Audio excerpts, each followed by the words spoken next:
Bienvenidos y bienvenidas a este primer capítulo de Lo Escuché en Terapia, un podcast en donde voy a develar todos los secretos de mis pacientes. No, mentira. Un podcast en donde sí hablaremos de historias de personas en donde la psicoterapia cumplió un rol fundamental en su desenlace.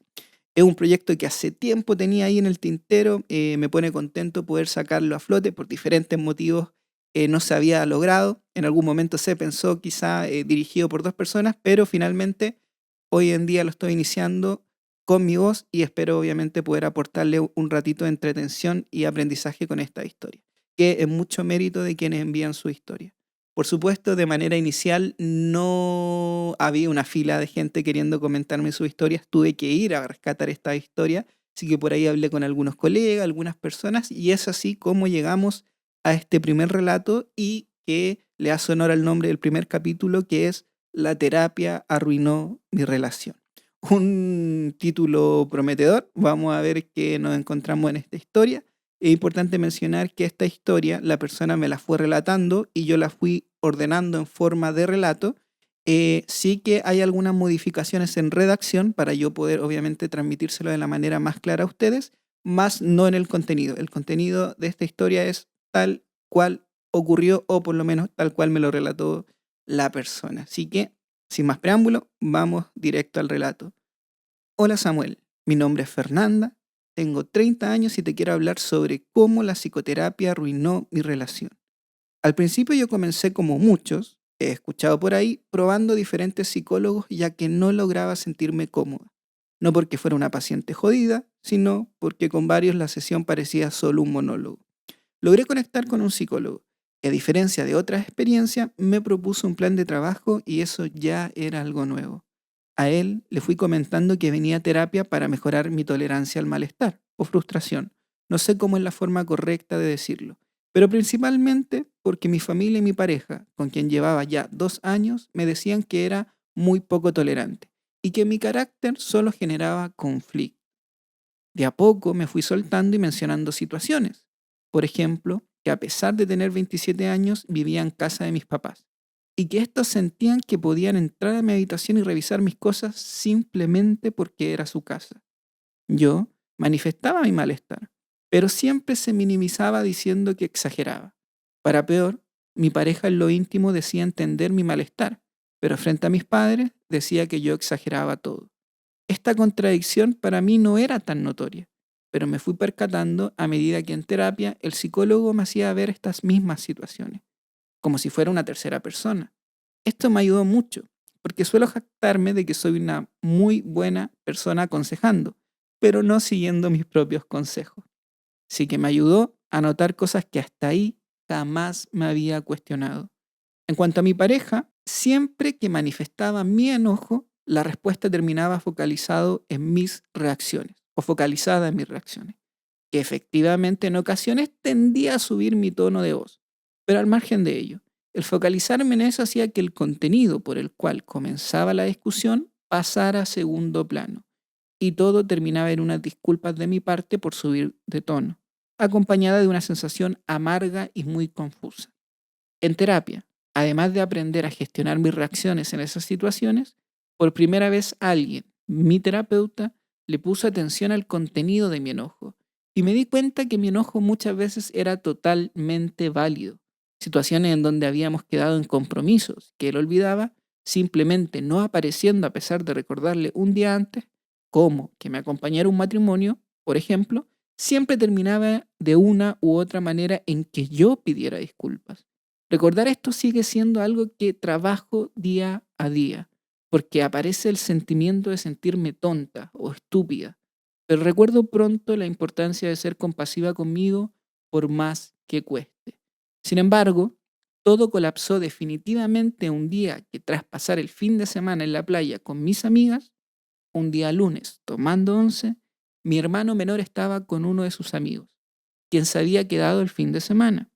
De pronto, noté que entre mi hermano y su amigo había risas cómplices, y comenzó a recorrer un escalofríos en la espalda, esa sensación de incomodidad cuando sientes que las miradas rápidas y risas supuestamente escondidas van para ti.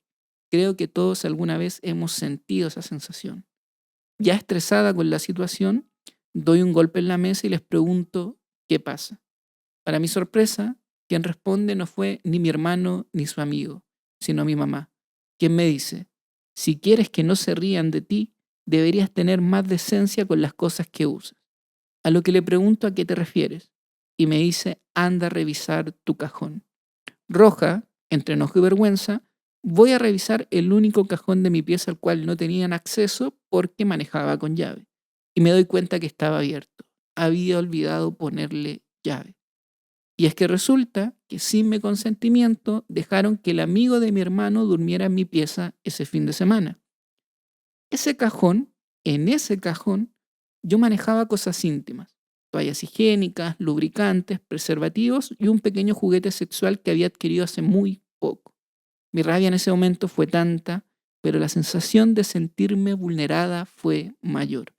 Volví a la mesa con un rostro, con una mezcla entre rabia y los ojos llorosos, reprochando cómo era posible que no respetaran mi privacidad.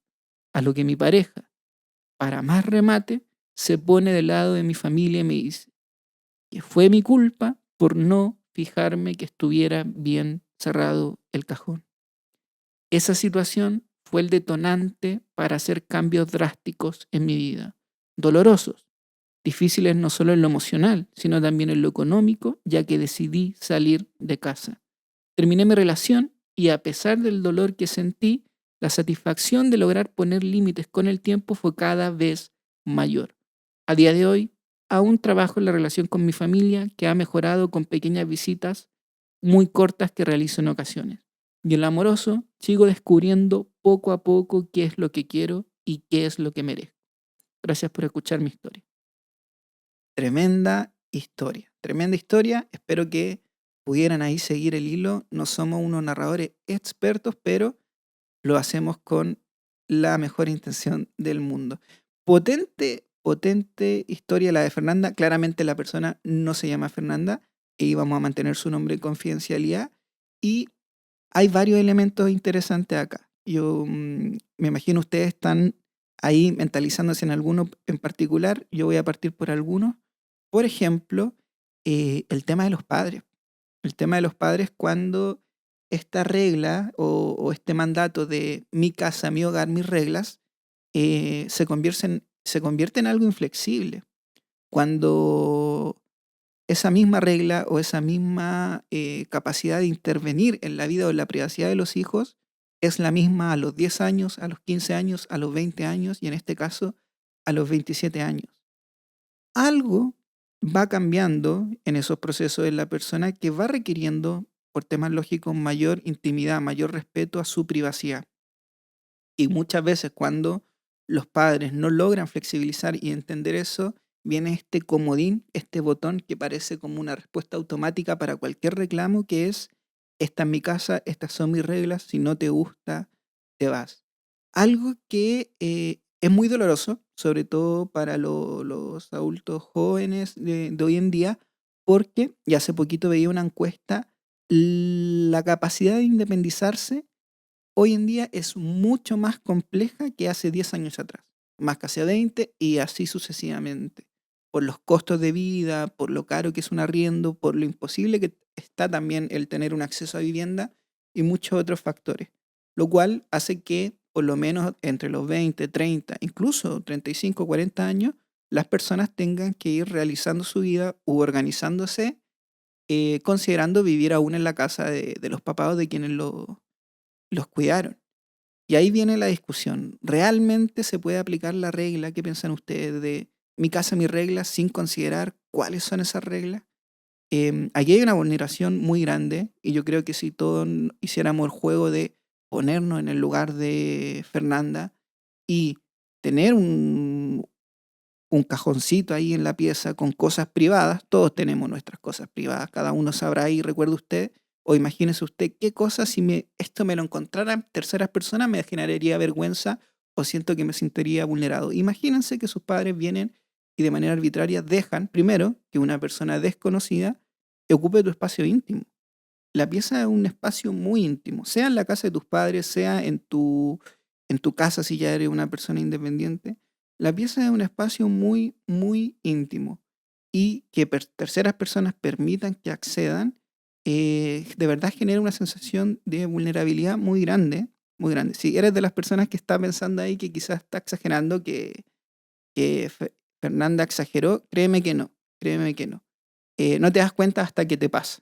Espero obviamente nunca le haya pasado y que no les pase, pero de verdad que influye mucho, mucho. Entonces, yo lo que diría de este caso es importante, la regla de mi casa, mi regla debería ir siendo flexible en la medida que los hijos van creciendo, ¿cierto? Quizás en la etapa adulta una regla adecuada sería respetar cierto volumen, por ejemplo, si la familia quiere dormir, que no haya música fuerte después de las 10, 11, 12 de la noche, que haya una cooperación en el cuidado e higiene del espacio compartido común, que es la casa, que quizá hay un aporte económico, ¿me entiendes? Reglas que mantengan una funcionalidad adulta, pero no cosas que quizá eran válidas a los 10 años, como entrar sin autorización a la pieza, ya cuando los hijos tienen 27 años. Por supuesto que siempre va a ser necesario respetar ciertas reglas del hogar, sobre todo de las cabezas de hogar, pero es importante discutir sobre estas reglas y cuestionarse un poco también si son papás o son cabezas de hogar, cuáles son las reglas que estoy imponiendo, si son razonables o no, y si quien se está quejando, su queja también es entendible o no.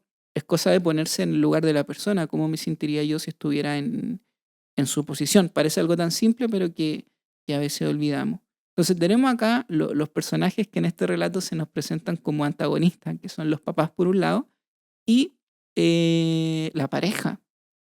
Wow, qué potente y qué común, se los comento, es que lleguen personas a psicoterapia con la duda o pensando, purando de guata, que ellos son el problema. Y una de las cosas que yo les suelo comentar a las personas cuando llegan como Fernanda diciendo, vengo porque yo tengo un problema, porque mi familia me dice que yo soy el problema, porque mi pareja me dice que yo soy el problema y mis principales vínculos de confianza están ahí, entonces, ¿por qué no creerles, cierto? Es muy común que a terapia lleguen personas diciendo, bueno, yo soy el problema, vengo a arreglarme, por decirlo de alguna manera, vengo al mecánico. Y siempre yo les planteo, mira, planteemos esto como una pregunta, planteemos esto como ¿realmente soy yo el problema? Y vamos respondiendo esta pregunta en conjunto. Esa es una invitación que siempre suelo hacerle a las personas cuando llegan con esta idea de yo soy el problema. Y por muy loco que suene, muchas veces, no siempre, pero muchas veces, en estos casos resulta que la persona no es el problema, sino que son vínculos, relaciones de pareja que son disfuncionales, relaciones con familias disfuncionales, y lo que tenemos que aprender en terapia es a poner límites, lo que a veces puede traer incluso más conflicto o decisiones fuertes, como el caso de Fernanda, que decide salir de su casa cuando esto colapsa, con la visita del amigo de su hermano. Y la pareja acá mostró banderitas rojas importantes, importante. Algo que pasa mucho, pero uno como terapeuta no lo comenta, es que cuando las personas en terapia suelen comentar la dinámica de la relación y hay una dinámica muy abusiva de parte de la pareja o muy violenta, independiente si la pareja lo hace consciente o no, es el tema de que uno sabe que van a haber conflictos en la medida que la persona vaya adquiriendo las herramientas que se desarrollan en terapia, en la medida que la persona vaya aprendiendo a poner límites. Y pasa en el caso de Fernanda, cuando se comienza a dar cuenta que las señales de su pareja eran muy confusas y que no tenía que ver con ella, como el hecho de validarla en lo íntimo, pero exponerla y culparla en lo público, cuando se encontraba con la familia. Muchas parejas, a veces por falta de herramientas, tratan de hacer estas como alianzas, por decirlo, con las familias de su pareja y caen en una cierta zona de confort, por decirlo, en donde mi pareja no me va a dejar porque toda su familia me quiere, toda su familia le agrado y mi suegra me dice, uy, yo no podría aceptar otro yerno, yerno es la palabra y me causa duda, creo que es yerno, ¿cierto? Yo no podría aceptar otro yerno o corríjanme ahí ustedes si no es la palabra correcta o a otra persona con mi hija.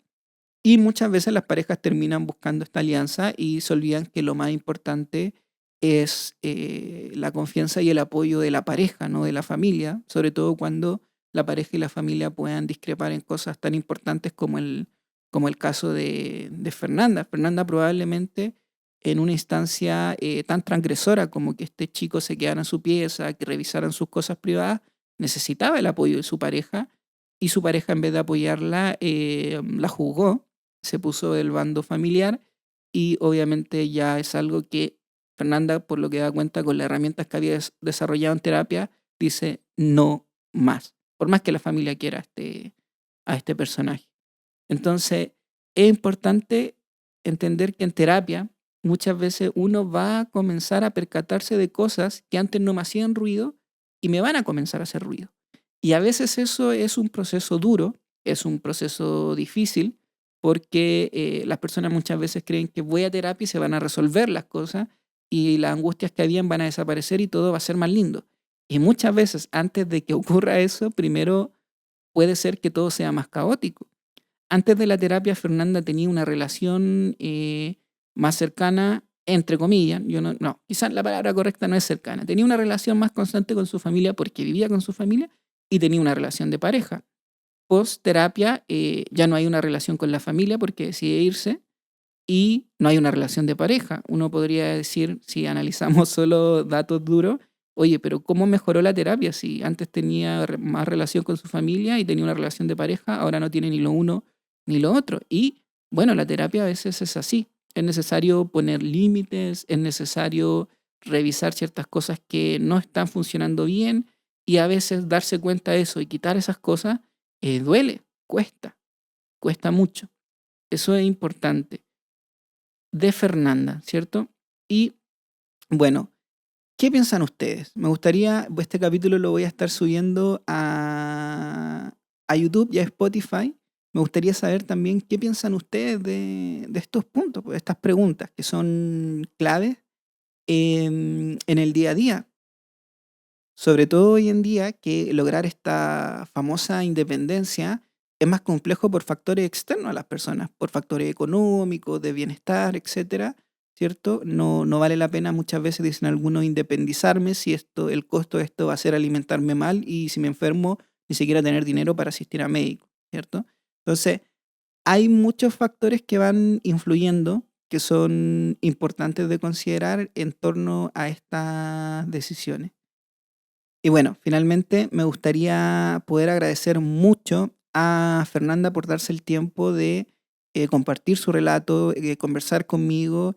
La historia tiene una connotación íntima muy importante, entonces no es un relato fácil, no es un relato que uno diga, bueno, quiero que todo el mundo se entere, pero ella sintió que para su proceso podía hacer esto bueno, conversarlo, y que podía ayudar a terceras personas, sobre todo cuando hay temáticas que suelen ser muy tabú todavía en nuestra sociedad, como el contenido de ese cajón, ¿cierto? Que tenía que ver más con el área sexual de Fernanda, pero que como sociedad todavía, insisto, hablamos como con mucha vergüenza, como con mucho tabú.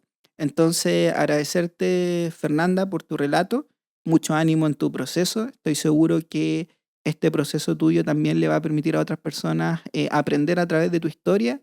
Y nada, pues, reitero mi agradecimiento y espero le haya gustado este primer capítulo a todos y todas. Y feliz, si quieren enviarme su relato, pueden escribirme a Instagram en psico-samuel, psico-samuel, ahí en Instagram. Y me pueden decir, Samuel, me gustaría o siento que mi relato puede aportar mucho o creo que tengo algo interesante que podría gustarle escuchar a las otras personas y algún aprendizaje generar para que podamos ahí ir relatando y conversando con todos los auditores. Así que eso, un abrazo muy grande, estoy muy contento de poder por fin haber realizado este primer capítulo y espero lo hayan disfrutado y que haya sido de mucho aprendizaje. Un abrazo.